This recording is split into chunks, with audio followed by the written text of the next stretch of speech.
My sister sprayed perfume in my son's eyes because he looked at her too long. While he screamed in pain, my mother laughed and said, "At least he smells better now." That night, I made a promise, and 2 years later, they all learned what silence can build. The scent hit me before the scream. I was rinsing dishes in the cramped kitchen of my parents' house, my hands trembling from hours of babysitting my niece, while they all watched TV. My 7-year-old son, Jesse, had been playing quietly in the corner with his coloring book. He wasn't loud. He never was. He'd learned silence meant safety. Then came the scream. "Oh mom, mommy, my eyes." I dropped the plate, it shattered. I ran. He was on the floor near the hallway, curled into himself, his small hands pressed against his face, red dripping through his fingers. "What happened, Jesse? Baby, look at me." I cried, but he couldn't. And then she spoke, calm, flat, unbothered. "Please subscribe to our channel and tell us in comments from where are you watching this video." "He looked at me too long. Freaked me out," my sister Mara said, shrugging as she held up a glittery bottle of her luxury perfume. "So, I gave him a little lesson in boundaries." "What? Are you insane?" I grabbed the bottle from her hand and threw it across the room. My whole body was shaking. Jesse was still screaming, his eyes clenched, his skin red and blotchy. I was trying to wipe his face gently with a damp cloth when I heard it, laughter from behind me. My mother, sitting on the couch with a bowl of chips in her lap, chuckled and said to my dad, "At least he smells better now." My father didn't even look up.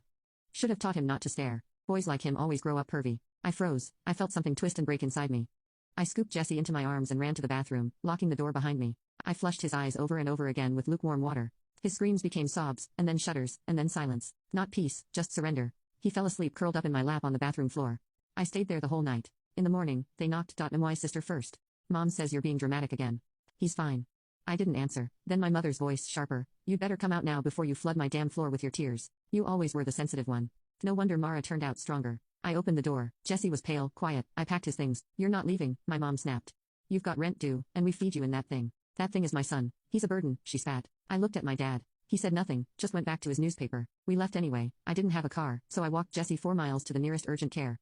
The nurse took one look at him and asked, "What happened to his eyes?" "He was attacked." "By who?" "Family." That was the first time I said it out loud. The doctor said it was chemical irritation.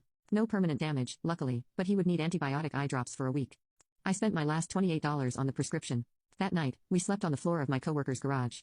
He had an old mattress in there. Smelled like motor oil, but it was better than anything we had at home.